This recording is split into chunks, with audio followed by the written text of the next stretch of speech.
Okay, so check nyo na lang yung PDF na naka-attach dun sa PowerPoint, no? Naka-attach sa Blackboard, no? Sa module number 3. So, syempre, ito sa finals na, no? Subukan natin tapusin yung chapter 4 today. Tapos, chapter 5 tayo next meeting, ano, sa Monday. So, let me share the PowerPoint.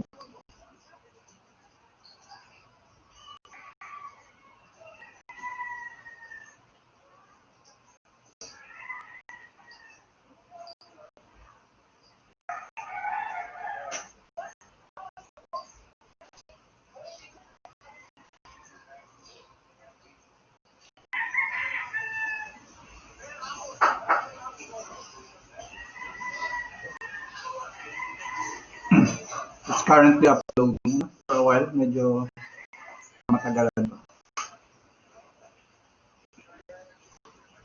Tatak-convert ko muna sa PDF. Anyway, basically ano lang naman to, kailangan yung calculator nyo, class width. May function yung class width na wala sa iba. So, ano lang, parang i-integrate lang natin yung, di ba, heat capacity CP, tapos CP DT. So, integrate lang natin yung function na yun. Ganun lang yung pinakasimple niyang no. Tapos, next, magka-calculate tayo ng latent heat. The different equations we're going to discuss the different equation for latent heat. Tapos, pangatlo, magka-calculate tayo ng heat of reaction. Una, pag 25 degrees Celsius, pag standard. Tapos susunod, pag ibang temperature. Yun, okay na.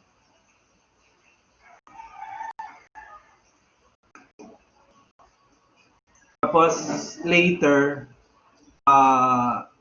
yung sinasabi ko nga sa inyo, kailangan nyo ng class width. Calculate natin yung temperature, halimbawa given yung amount ng heat na nilagay nyo sa system. Tapos the last topic that we're going to discuss, magka-calculate tayo ng theoretical flame temperature. So sana matapos natin ito ngayon. Mahaba din.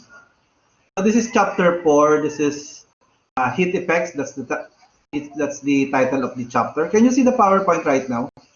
Okay lang. Can you see the PowerPoint? Please reply. Anyone? Thank you. Okay, so heat effects.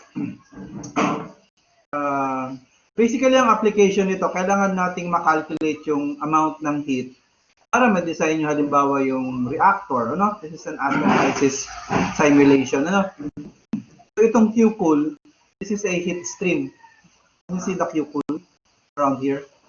So ito heat stream to. So actually, Aspen can calculate yung ika-calculate natin ngayon today. Pero syempre, you must know how Aspen came up with that value. At least may idea kayo, Tapos kasi dun sa heat na yon, pag nag 133 na kayo, yung heat and mass transfer, yun yung ginagamit, to calculate the area. Di ba? Ang formula nun, Q is equals to U, that's your heat transfer coefficient, times area times delta T. Yun yung kailangan nyo. Para makalculate nyo yung area ng reactor na kailangan yung, para ma-transfer tong heat na to, kailangan alam nyo muna yung heat. Yan yung practical importance no. Kaya heat exchanger, kailangan alam nyo muna yung Q, yung amount ng heat. Okay? So, yun. Basically, ganun yung importance itong chapter na to. So, let's try example 4.2. You need to calculate the heat required to raise the temperature of 1 mole of methane from 260 degrees Celsius to 600 degrees Celsius in a steady flow process at a pressure sufficiently low that methane may be considered an ideal gas. So, as you can see, yung nasa table natin ay CPIG over R. So, you need to multiply the integration equation. Kasi di ba basically, Q is equals to CP dt lang naman, dQ is equals to CP dt. So just integrate both sides of the equation. You will have this Q is equals to integral of CP dt. Yun nga lang, ang nasa table kasi is Cp over R. This is Cp over R, di ba? Ito yung Cp over R ng methane, no? So, sa table nyo, meron kayong A, this is the A, this is the B, multiply nyo ng 10 to the minus 3. Tapos this is your C, multiply nyo ng 10 to the minus 6 times T squared. Ganun, ano? Tapos, basically, integrate nyo lamang to with dt. Ang kanyang ano is dt. So, just use the calculator to get the final answer. Tapos, yung temperature limits, dapat palaging Kelvin. So, you need to convert this to Kelvin. No? You need to convert this to Kelvin. So, dito ko na lang isosolve para makita nyo pa rin yung problem. Ikli lang naman to. Ano?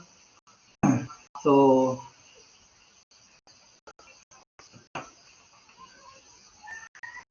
okay.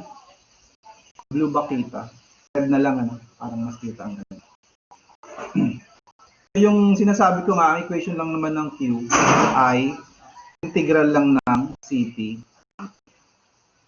T is the temperature. So, yun nga lang kasi ito Cp over R. So, ang gagawin nyo lang, multiply nyo muna ng R, 8.314. Remember, this is joules per mole per Kelvin. Ano? Kaya yung mangyayari dyan, yung magiging unit nyo ay joules per mole. Kasi ito dt, pag na-integrate ito, magiging T. Ano?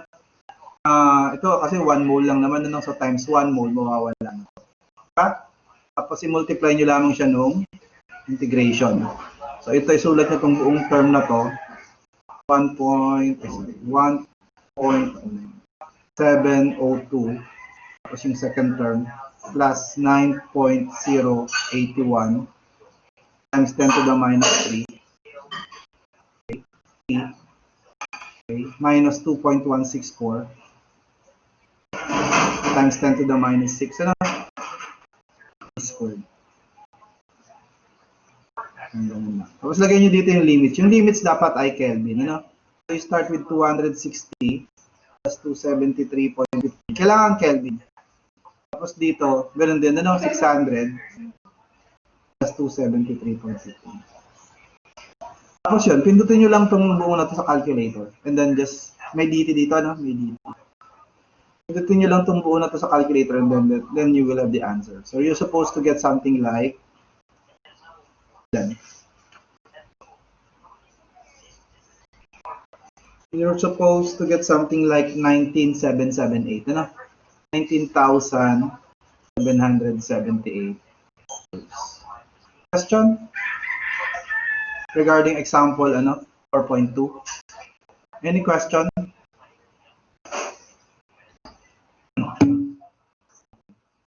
Wala, let's proceed to the next example. Ano?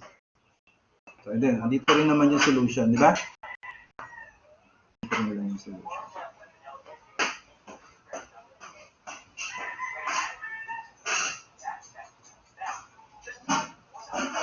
We're going to skip yung mga ibang example, kayo na lang mag-solve. Ano? Kasi naghahabol tayo. We really need to finish hanggang chapter 9. So, isang meeting, isang chapter siguro natin. Pag hindi ko naman natapos, i-endorse ko na lang kayo sa... Isa pa naman tayong ano may isa pang termo, ano, kung sino mo magtuturo nun. Sabihin ko kung hanggang saan lang tayo, kung hanggang saan lang yung naabot natin. Okay, next is we're going to calculate latent heats, no?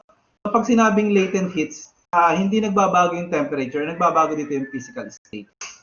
Okay? So, ang unang equation nito is yung Clapeyron equation, kaya lang hindi naman siya talaga applicable. So, magsimula na lang tayo sa ano. Magsimula tayo sa Troughton's rule, ano? Familiar with Troughton's rule? Nakita nyo na sa ano? Nakita nyo na sa PChem, Troughton's rule.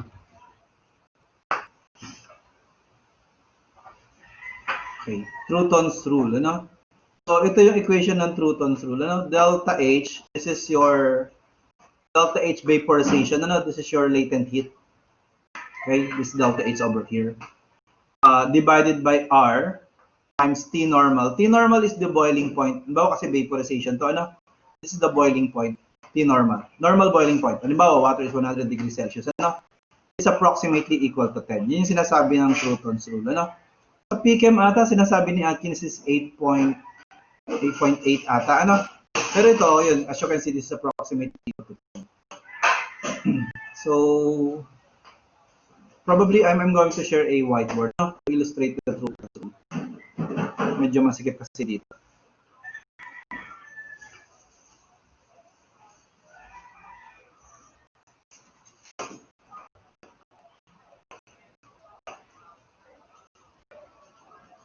Tanda natin ng medyo malamig sa mata.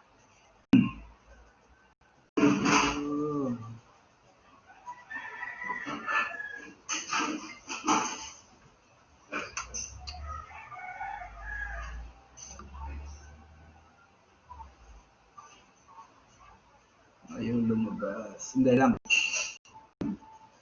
May lag yung blackboard. Minsan ayaw niya agad i-recognize yung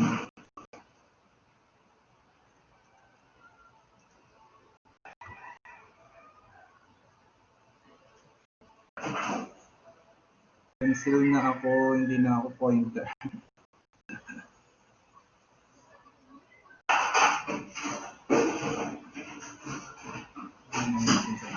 Ale, pabunot nga nung ano ko. Nito. Ayun, recognize.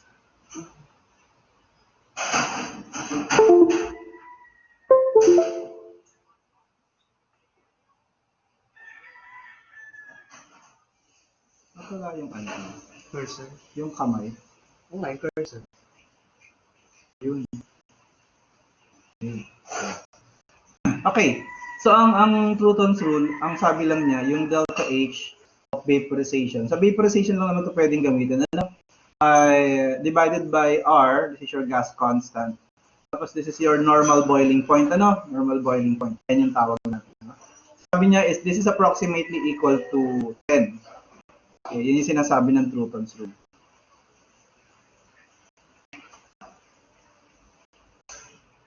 Let's try Croton's rule to calculate the delta H of vaporization of water. No? So, halimbawa, gagamit tayo ng 8.314. Yung common na R, joules per mole per Kelvin. Tapos yung normal boiling point ng water, alam niyo naman, di ba, 100 degrees Celsius yan. Pero syempre, palagi yan dapat na Kelvin. So, ang 100, giging 373.50 Kelvin. Because this is approximately equal to 10. So, pag ginamitan nyo ito ng calculator, lalabas dyan yung delta H of vaporization of water. It's approximately 10 times 8.314 times 373.15. Mga 31,024, ano? Tama? Getting that value? 31,024. This is joules per mole. So, para ma-compare natin sa steam table kasi kilojoules per kilogram. Convert natin to sa kilojoules per kilogram. So, ang halimbawa, ang water ay 18. Divide lang natin ng 18 grams per mole. So, divided by 18. We're supposed to get something like 1,723.5, ano? Mga 1,720.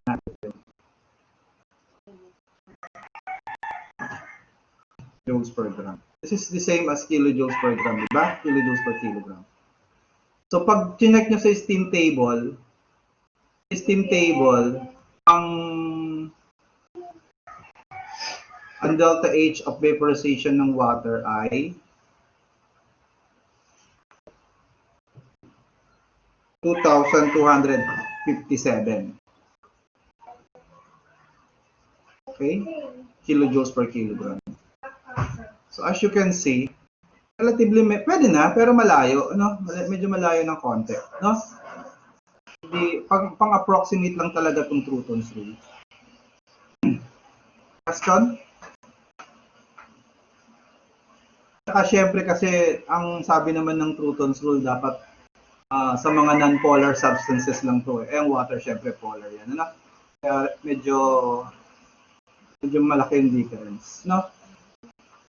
Tapos, pag 8.8, actually, mas malaki pa, no? Kasi mas maliit yung result. Question regarding Pluton's rule, kung paano siya ginagamit? Okay lang? Okay.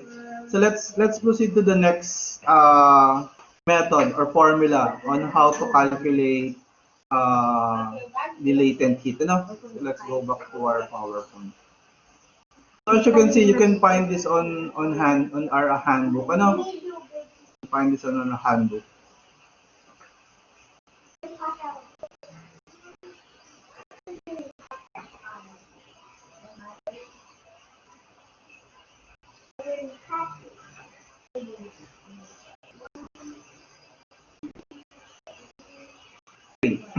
So the next is we're going to discuss the Rydell, no, the Rydell equation. So ito yung Rydell equation. You can find this on page 13, chapter 4. Chapter 4 is thermodynamics, ano, sa handbook natin.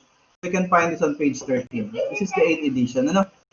So delta H, this is the delta H of vaporization divided by R, divided by the normal temperature, boiling. Tapos 1.092 LNPC, this is critical pressure. Tapos dapat ang unit nito bar. Minus 1.013 divided by 0.930 divided by TRN. This is the reduced temperature at normal boiling point. Ano? So, syempre ito unitless naman to. Ano? Tapos dito, syempre kung ano yung unit ng temperature dun sa R, yun yung gagamitin nyo sa PM. So, Kelvin, kung 8.314. Ano? Let's try to illustrate this Rydell equation. Tingnan natin. So again, let's go back to a whiteboard.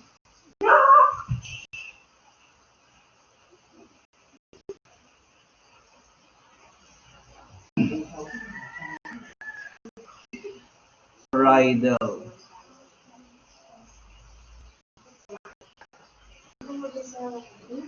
Okay, ganun din, ano, delta H vap divided by R, tapos yung normal boiling point.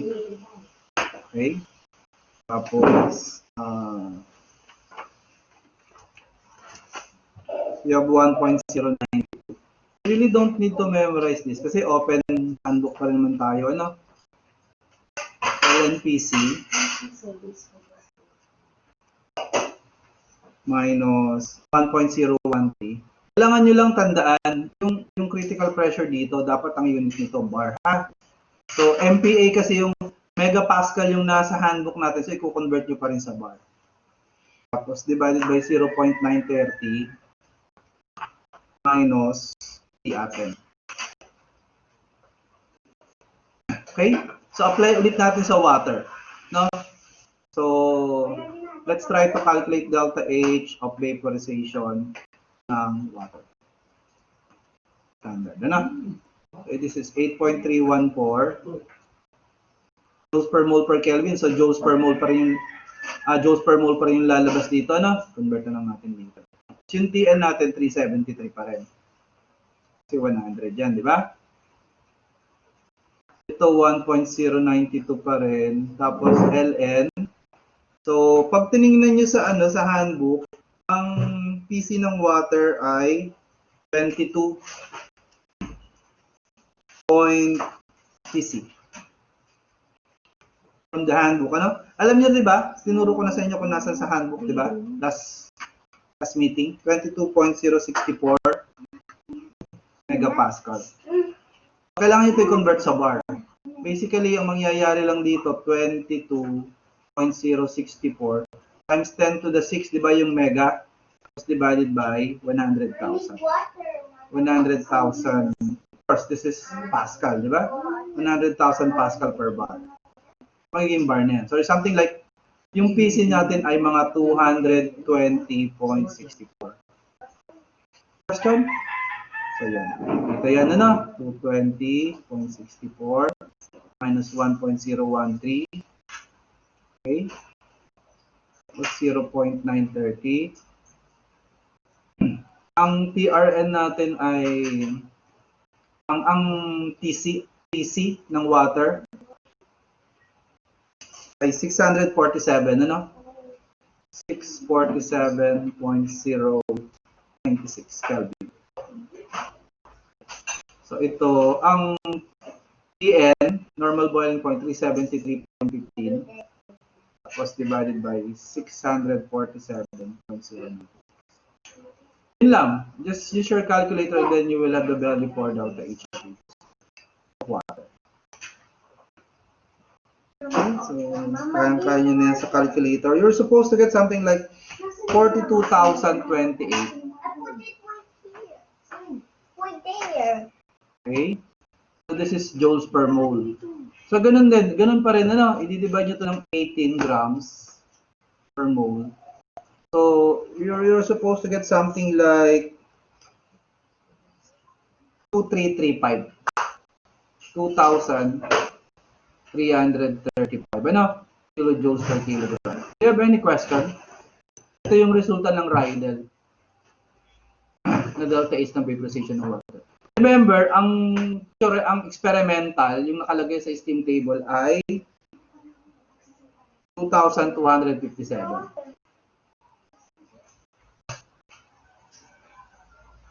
Ito yung galing sa steam table. Okay? So, syempre, as you can see, mas accurate yung Rydell, ano, compared sa true console. Question? Question? Okay lang? Okay, so let's go back to the PowerPoint. Don't have any question. Ang tatandaan nyo lang naman, nasa handbook lang. So, paki-mark sa handbook. Tapos yung PC dito ay bar. Yun lang naman. So, be careful din. Be careful sa calculator.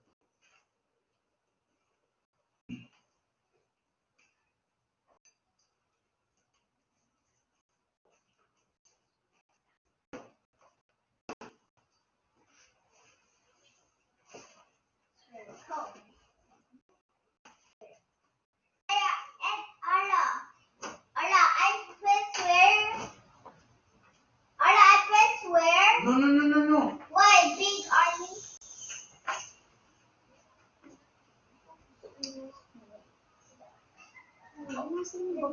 Okay, so let's discuss the last method, no, for calculation of latent heat. This is the Watson.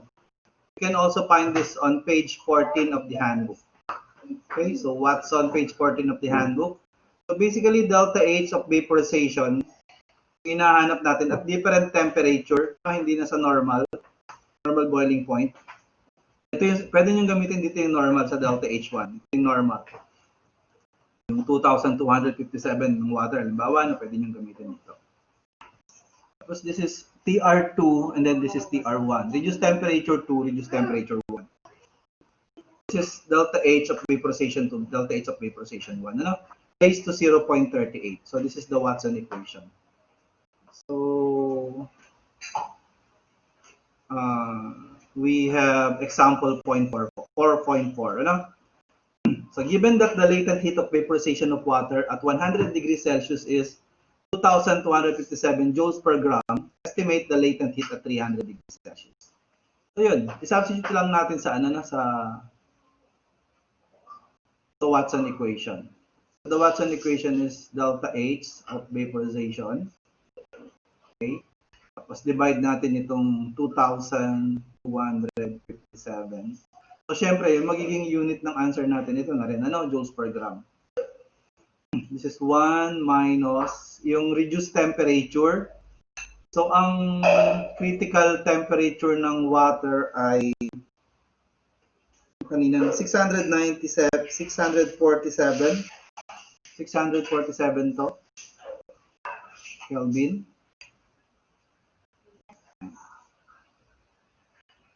Ganun, ano? Tapos ito, ang gagamit itong delta H of vaporization na to. Ito yung normal. So dito 100 degrees Celsius, ano, plus 273, 373. Okay?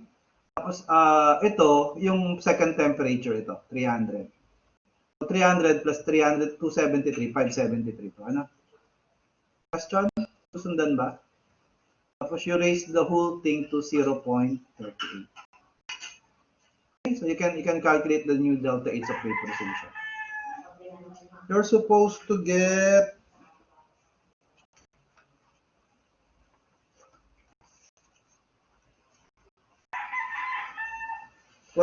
1,370. Okay? Joules per gram. Sa steam table, ang value nito ay, yung experimental niya ay 1,406.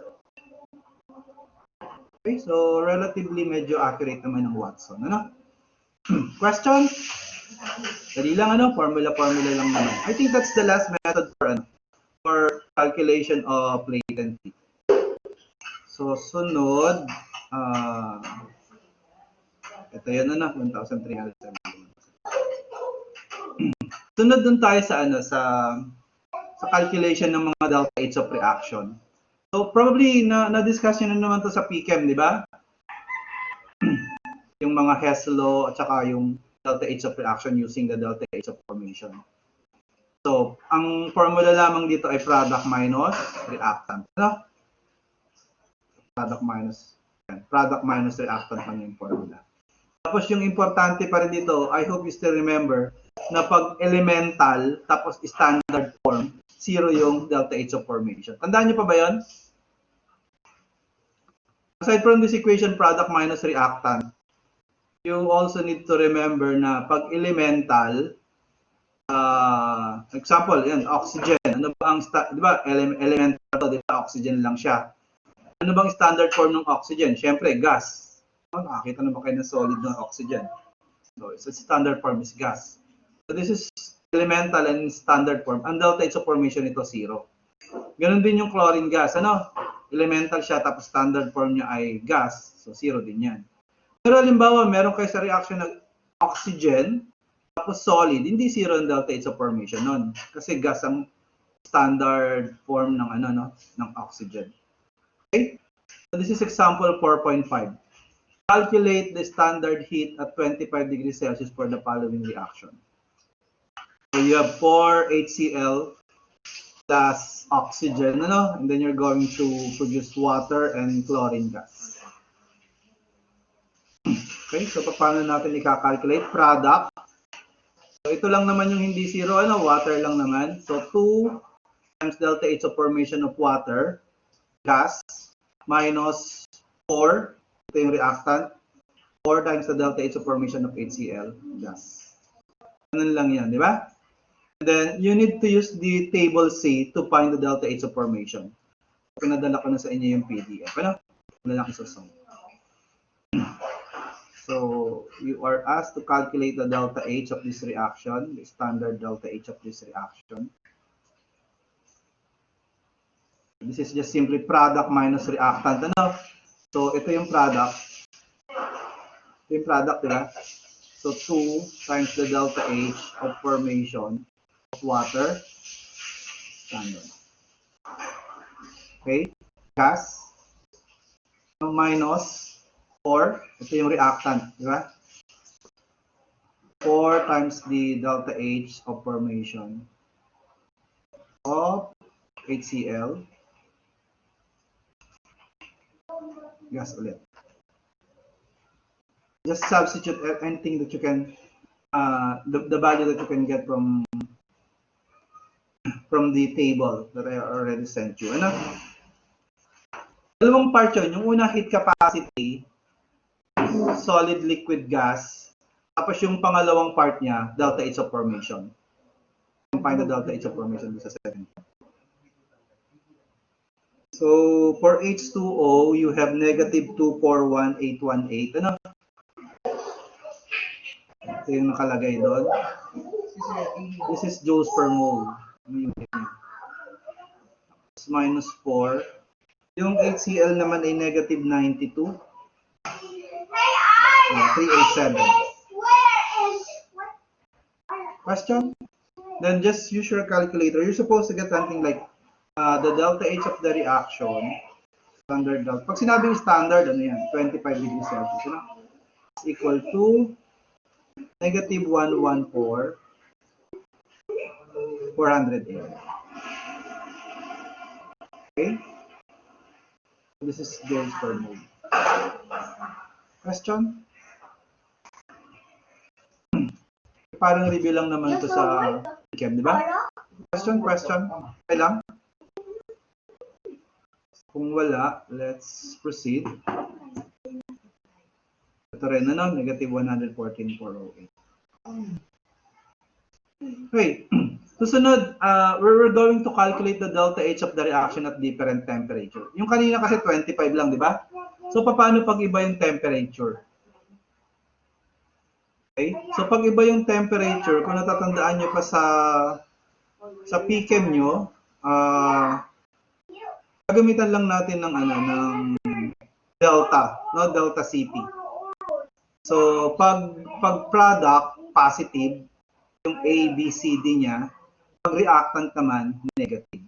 No? Ganun lamang yan. So, yung delta CP ay equal sa summation ng B. Ito yung stoichiometric coefficient. No? Itong B dito ay yung stoichiometric coefficient. So, tandaan niyo pa to, no, sa PChem. Diba pag product, positive ang stoichiometric coefficient. Tapos pag reactant naman, negative. So just get the summation of the stoichiometric coefficient and the heat capacity. Yung heat capacity nyo kasi merong A, B, C, D. Ano? Gagawin nyo yun for A, for B, for C, for D. Tapos basically, i-add nyo lamang dun sa standard delta H of the reaction. Okay? So, let me illustrate this by solving example 4.6. So, you need to calculate the standard heat of the methanol synthesis reaction at 800 degrees Celsius. So, una nyo munang i-calculate yung delta H ng reaction at 25. Tapos, basically, ang mangyayari,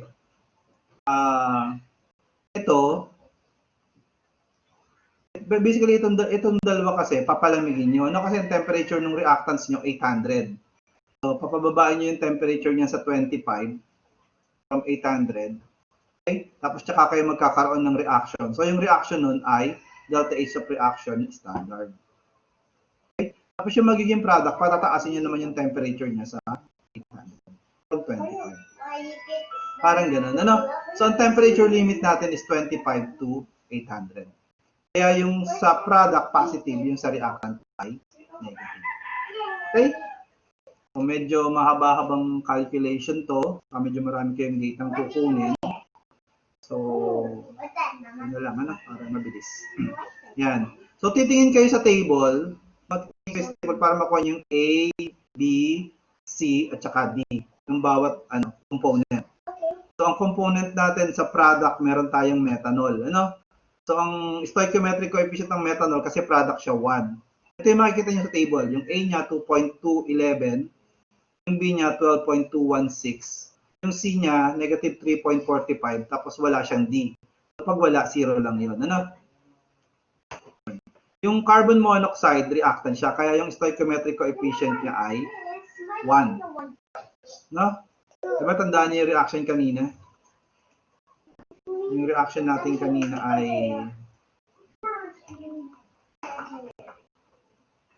CO plus 2H2 will give you CH3OH. No?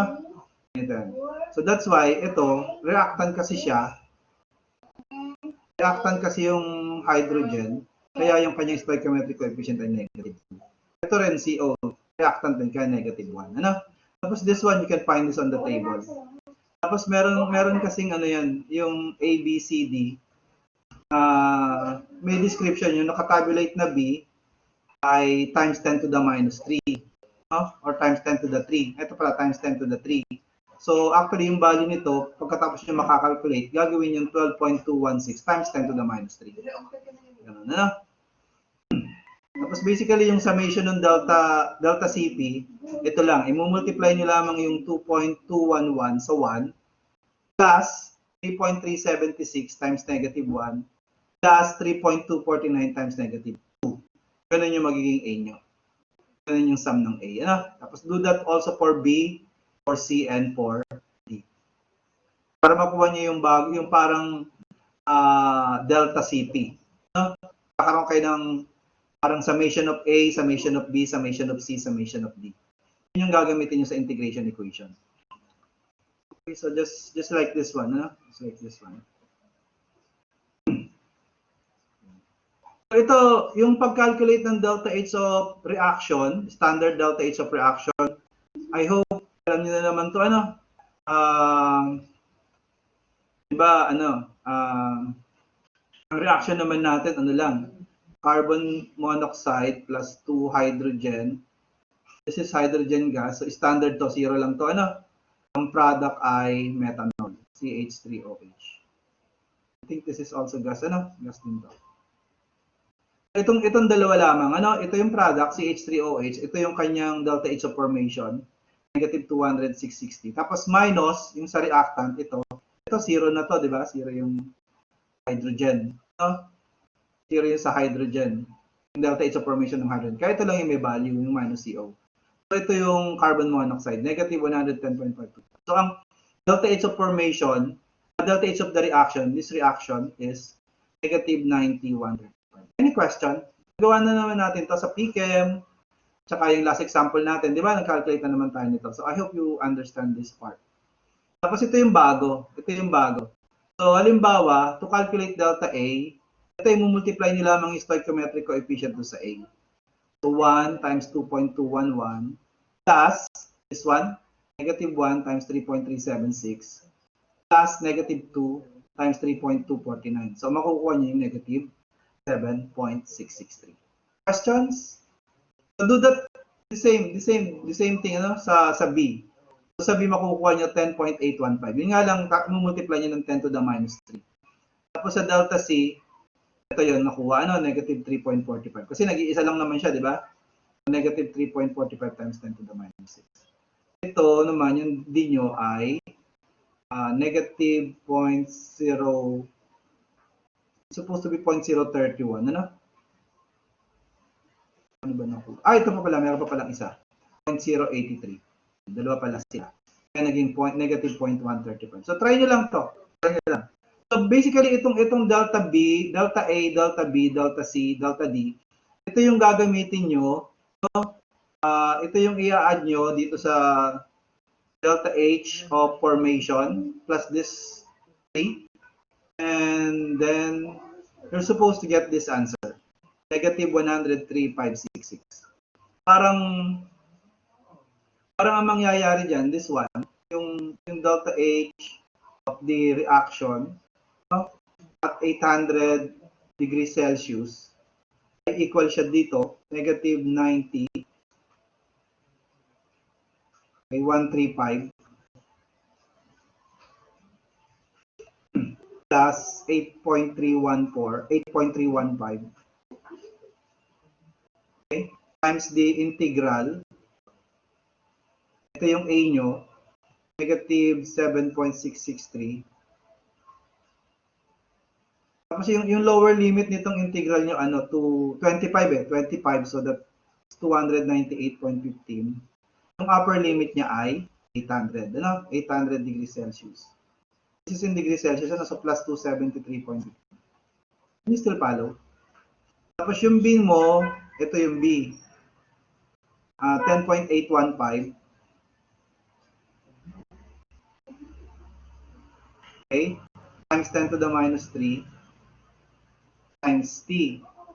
Tapos yung third term nyo, ito. Negative 3.45. Can you still follow? Dali lang naman, ano, mechanical lang naman. 3.45 is times 10 to the minus 6. So you can find that on the, ano, no? Yung mga times 10 nila, nandoon naman yan sa appendix. Paki-check nyo na lang, no? Times 10 to the minus 6 times t squared. Pati itong mga t squared nakalagay din yan doon. Tapos finally, you have negative 0.135 times 10 to the 5. So, this is t to the minus 2 dt. Just try to use your calculator. Try if you can find the 103.566.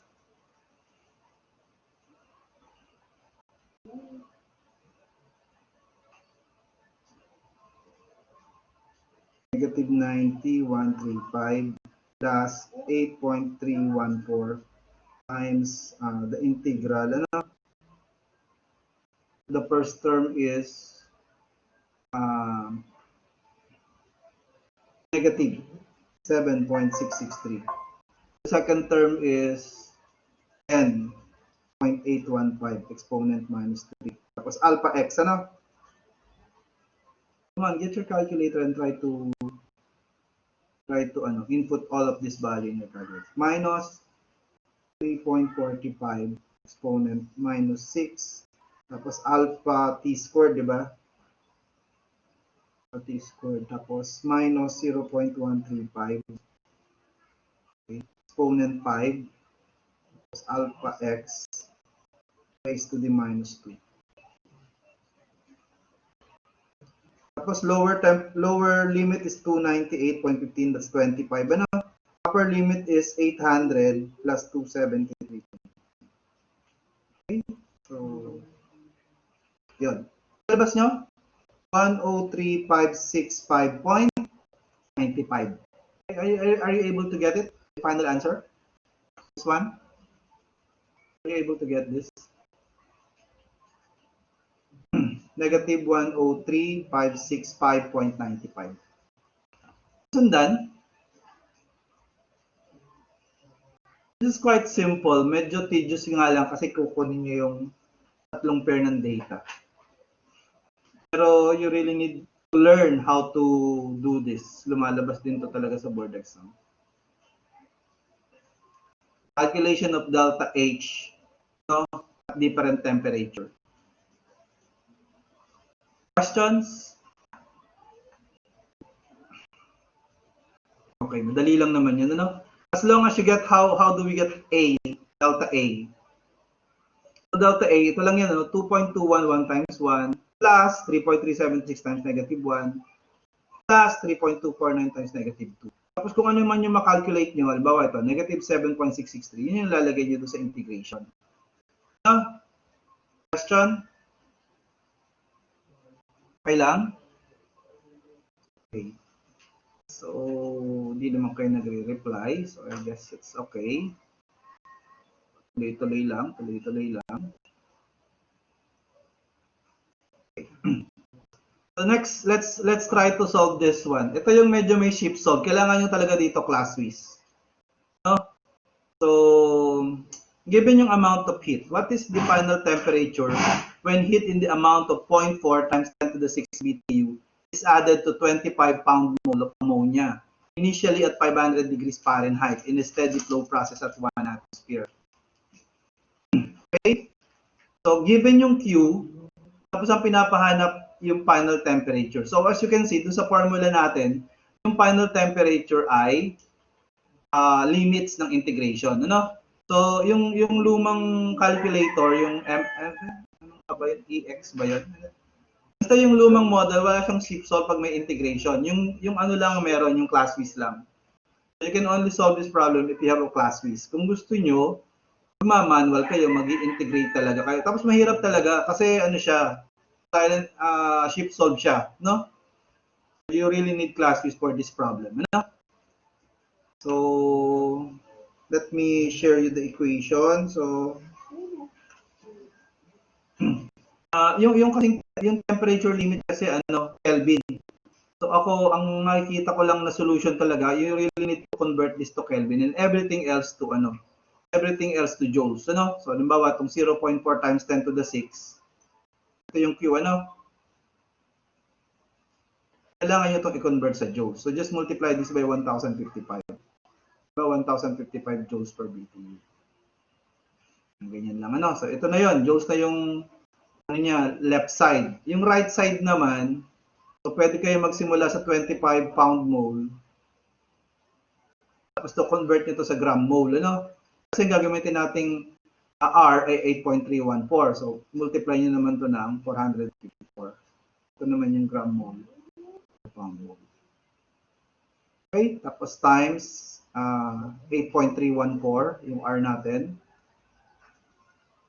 I hope you can get this. Ano? Kasi ang formula natin ng Q, diba ang formula natin ng Q ay R times integral of Cp over R. Yan basically yung formula natin. Kung gusto niya, lagyan niya dito ng N. Ito yung N, ano? Yung N, yung 25 times 454. Ito yung R, 8.314, tapos times the integer. So, ano to? Ammonia. Tingnan nyo lang sa table ng NH3, ano? NH3 yan. So, ang NH3 ay 3.578.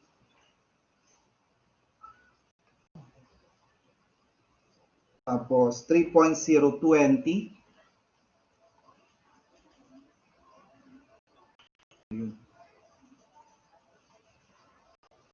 Tapos times 10 to the minus 3 times T. Okay. The third term niya ay negative 0.186. Wala siyang C, ano? Meron siya D, negative 0.186. This is times 10 to the 5. Gawin niyo sa calculator niya, guys. Mahirap to. Medyo bago siya. Times T raised to negative 2. Tapos dt. Ganyan. Ito, ang lower limit niya ay 500 degrees Fahrenheit. Ano? It's initially at 500 degrees Fahrenheit. So, calculate niyo yung 500 degrees Fahrenheit sa Kelvin. No? So, 500 minus 32 divided by 1.8. Tapos mag-add kayo ng 273. You're supposed to get something like 533.15. Ano? Ito yung lower limit niya. Dito. Tapos ito, lagay niyo lang X. Tapos ship sold. Kanya, get your calculator, guys. Sayang naman yung attention ng Collab. Try to find what is the value of X. Para medyo mabilis, maglagay kayo ng estimate. So, lagay nyo na to. Ito yung answer. Ito yung answer sa libro. So, lagay nyo na to. So, ship sold, tapos maglagay kayo ng 1,250, tapos equal. Ano lumalabas? 1? Ito pa ba na-attend? Apat. Ilan pa kayo? 13 pa naman kayo eh. Sige. Pasok nyo sa calculator. Babasa nyo ba yung mga values? 3.578. This is 3.020. This is 3.020, ha? Times 10 to the minus 3t. Tapos this is 0.186 times 10 to the 5t to the minus 2.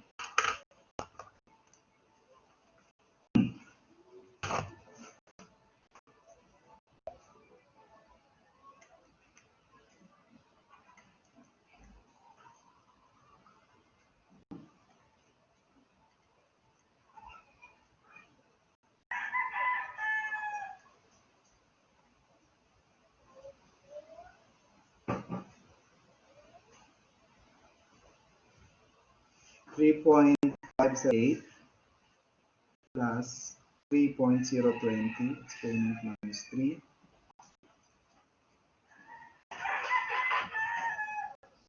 minus 0.16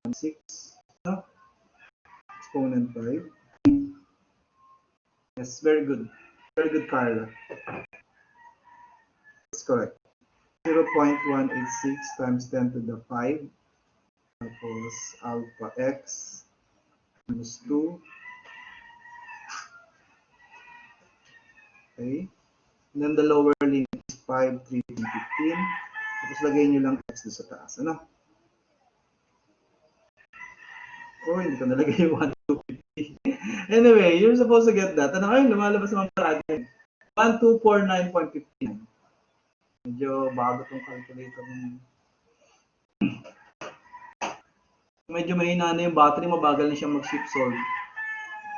Oh, aside from Carla, meron pa iba nakakuha? Okay. So, I hope you get this one. Ano? Dali lang naman. Okay, so, ano tayo sa theoretical flame temperature. Ano ba yung theoretical flame temperature? Diba yung tawag dito? Adiabatic flame temperature. Parehas lang yan, sabi ni Vanessa, ano? Theoretical flame temperature at adiabatic flame temperature, parehas lang. Basically, pag nag-burn ka ng fuel, tapos walang lalabas na heat kasi nga adiabatic, no?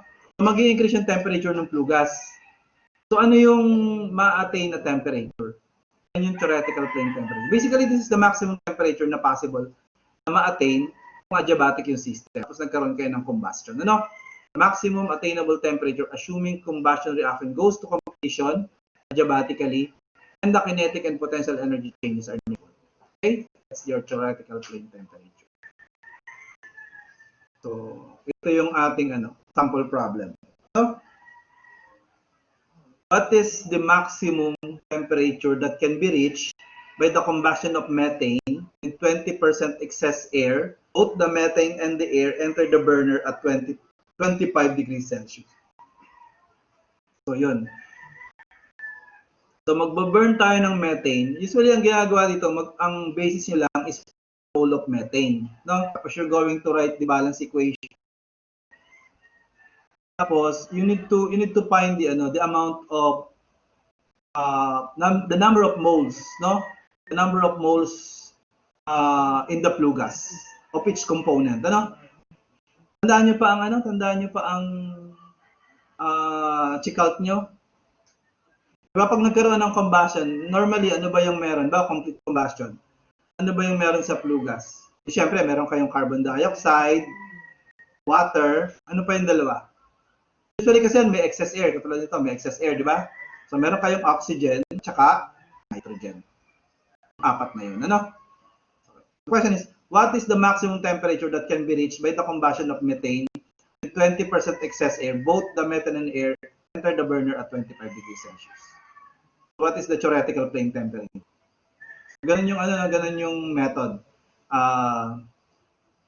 Mag-ano muna tayo, mag-balance equation.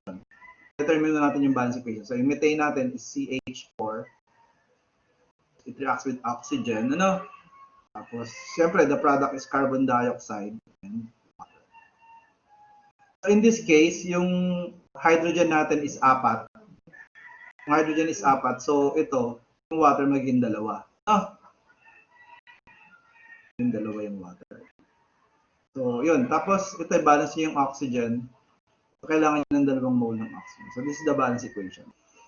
So, after the balance equation, pwede na kayo mag-determine. Halimbawa, ang basis nyo, pwede nyo nang i-determine kung ano yung mga components na meron sa product, sa flue gas.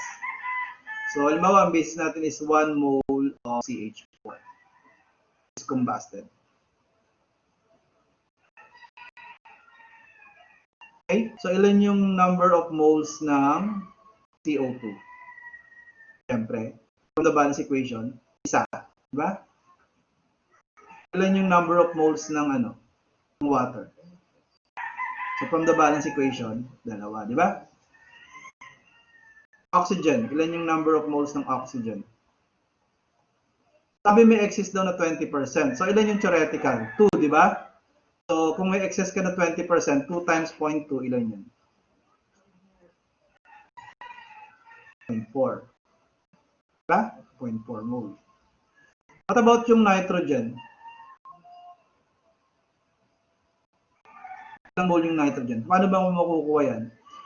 Kung meron kang 2 di ba hindi naman to nagre-react, wala naman siya dito sa reaction. So, inert yan. Kung ilan yung pumasok, yun din yung nasa flue gas nyo, di ba? Air naman yung ginagamit hindi naman pure oxygen, air yan. Pag nagsusunog kayo, hindi nyo naman pinupurify yan, air yung pumapasok. Automatically may nitrogen, huwag nyo itong iiwan ha. So, if you have, di ba, you have 2.4 mole of oxygen. How do you calculate the number of moles of nitrogen from 2.4 mole of oxygen? Pumasok. 2.4 is 2 plus 0.4. Yun. Tama. Yun. 79 divided by 21. Multiply nyo lang ito ng 79 divided by 21. Kasi di ba ang air, 79% nitrogen, 21% oxygen. This is mole percentage. Gagamitin nyo lang yun. First, you will calculate something like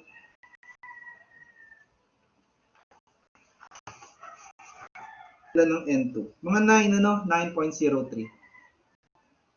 Do you have any question regarding this calculation? Tapos basically ito na yung magiging N nyo ng bawat components. Kukunin nyo na lang yung A, B, C, D sa table. Dadala ko naman sa inyo yung table para sa cases na kung wala kayong handbook. Dadala ko sa inyo yung table.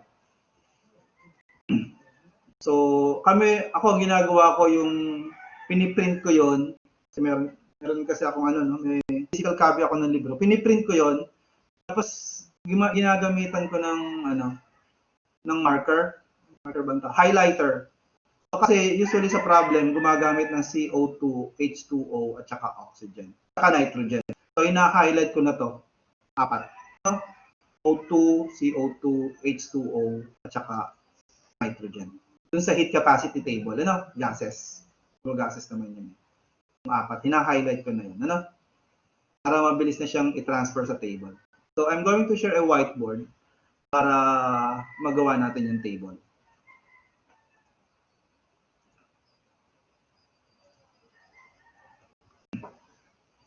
So, sulat nyo muna dito yung ano, yung mga components. Let's change the blue.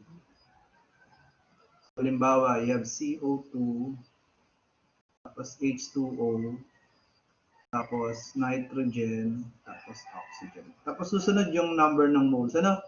You have 2 moles of nitrogen. Sorry. Hindi pwede mag-erase. Ganun na lang. You have 1 moles of carbon dioxide. You have 2 moles of water. Tandaan nyo pa, di ba? You have 9.03 moles of nitrogen, and then you have 0.4 moles of oxygen. Tapos kunin nyo sa table yung A. For example, ang A ng oxygen, yung ABCD actually, ano yung ABCD? Yung delivery. Ang mas katapos ko nila mag-receive. Wala na mabayaran.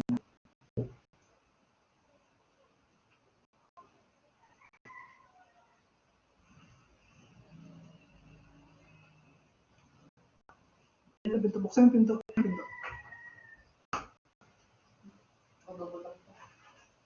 Hindi, nakabukas na yan. Kumukuha na ako kanina eh. Bukas na rin. Eh, yung pare. Wala na sir. Wala na sir. Pare niya. O pangalan. Isa tayo na kayo. Will Spark P. Monterola po. Will Spark P. Monterola. Okay. So, kukunin nyo lang yung ABCD sa table, ano?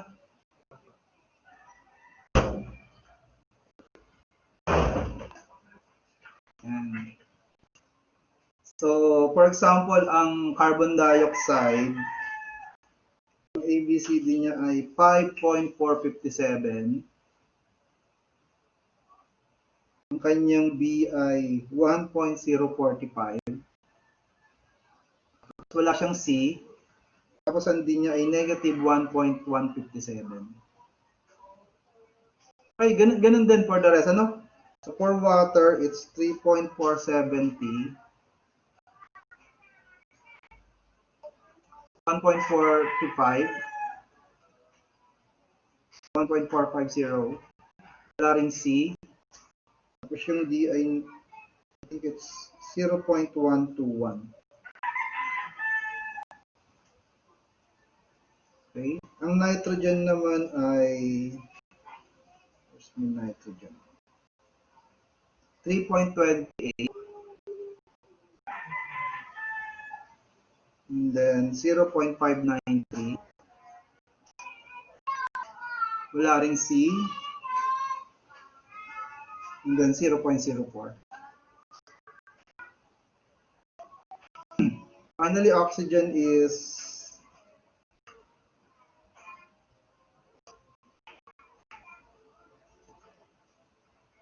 3.639. 0.506. Walang C, and then finally, it's negative 0.227. Oxygen. No? So yun, all you need to do at this point is, multiply nyo lang yung N dito. Ang usual question dito, bakit daw puro positive na to? Kasi puro product na to. Lahat ito nasa product, nasa plugas na, ano?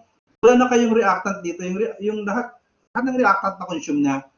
So kaya puro positive na tong mga to. These are the number of moles of your products, no? So ang gagawin nyo lang dito, multiply nyo lang doon, tapos i-add nyo yung sum ng products. Ano ba for A, di ba? 5.457 times 1, 3.47 times 2, 3.28 times 9, 3.639 times 4. So, ang magiging bagong A nyo ay ay, ano nga ba yan? You're supposed to get something like 43.471. Tama? And you can compare that. Tapos yung B, it's supposed to be 9.5. Tapos finally yung D ay negative 0.6446. Yan. Okay? Tapos, ang tinatanong kasi dito is di ba? The theoretical flame temperature. So, ang gagawin niyo lamang is calculate muna natin yung delta H ng combustion ng methane. Calculate natin to. Tapos i-equate natin siya dito para makuha natin yung final temperature. Ito, di ba, ang combustion naman ng methane, CH4 plus oxygen, carbon dioxide, and water. Ito, dalawa yung water, isang carbon dioxide, So, delta H ng carbon dioxide, delta H of formation, carbon dioxide, plus 2 delta H of formation ng water. Can you still follow? Ito yung nasa left side ng equation yung makukuha natin dito. Basically, yung parang yung heat na pinrovide ng combustion ng methane, pag sinunod niya yung methane, yung heat nun, yun yung magpapataas ng temperature ng flue gas. Yun yung hahanapin natin, yung final temperature. Plus, minus na pala. Minus delta H of formation ng methane. Okay, so kunin lang to sa table, itong tatlong values na to.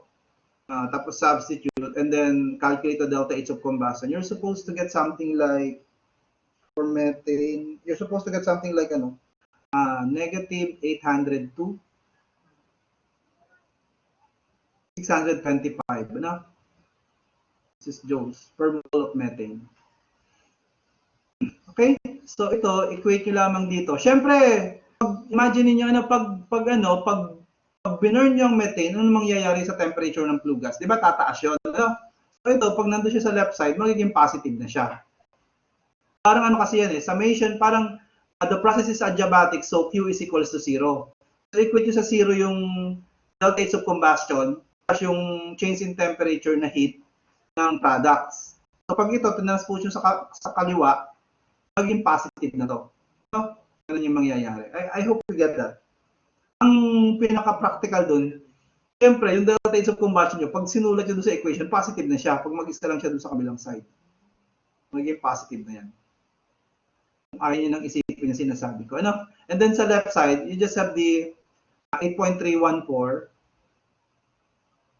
okay, times the integration of A, 43.471, okay, plus B, ang B is 9.5, times 10 to the minus 3 to, times T. Tapos minus yung D. Yung D ay 0.6446. Kapag-adjust na kayo sa ating, sa ating whiteboard na pagkalaki-laki, times 10. This is, I think, is 10 to the 6. 10 to the 5 positive. Times 10 to the 5 positive. Yan. Tapos times T to the minus 2. Tapos dt. Nasundan? Tapos yun, ang initial temperature natin ay 25. So, ang dito is 298. 15. Ang hinahanap natin yung final temperature. Shift solve nyo. So, nakita nyo yung kanina, yung final answer supposed to be dito is 2066. So, i-shift solve nyo, tapos lagay nyo 2066. Tingnan nyo kung lalabas yung value na malapit sa 2066. I think this will be our last topic for, our last problem for chapter 4. Tapos next meeting, chapter 5 na tayo. Tapusin natin. Kahit ano lang, yung mga basic problems lang. Dali lang naman yun. Kasi basic na alam, yun natin sasolve yung mga mahihirap. Long as yung board naman natin, usually ito lang yung binibigay nila yung mga example problem dito. Pwede mo nga i-memorize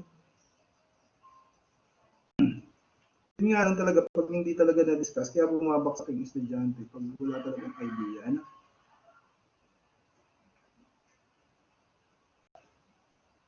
Kung tamad talagang mag-aral, bumabaksak talaga sa board.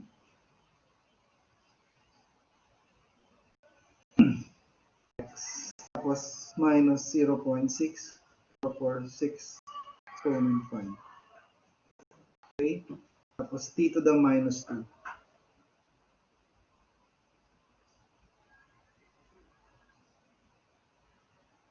I think this is our last problem for today. Ano? Lagay niyo yung 298.15, tapos lagay niyo yung x. Okay? Ship solve. Lagay niyo yung 2066. Para mabilis siya mag-solve. Pag hindi siya 2066, may mali. Nagawa ko na to kanina.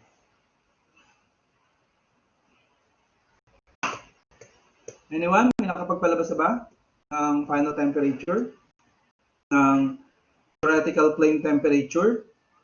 Yun. Sa akin lumabas na. Anyone? This will be our last problem for today. This is the end of the discussion for chapter 4. Next meeting, we'll start with chapter 5. Chapter 6, how many meetings do we have? That's the last week, ano? Hindi naman mag-extend, di ba? Kahit na nag-break tayo ng 1 week. Next week is the last week.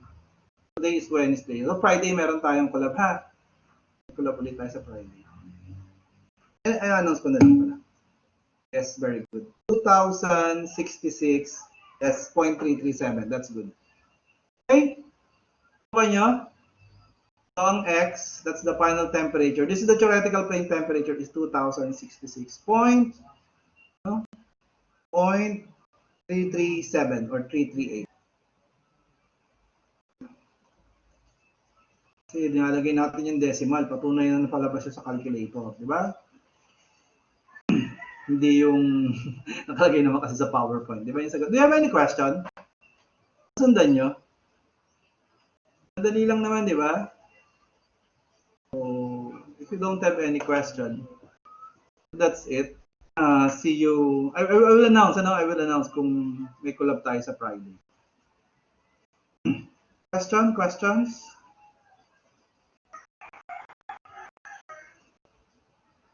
Okay, kung walang question, next meeting, chapter 5, next week, parang wala naman natin din dito sa chapter 6, so chapter 7 tayo, next week, tapos Wednesday, chapter 8, and then Friday, chapter 9. So, most probably, maaabot po natin yung refrigeration. Tapos, finals.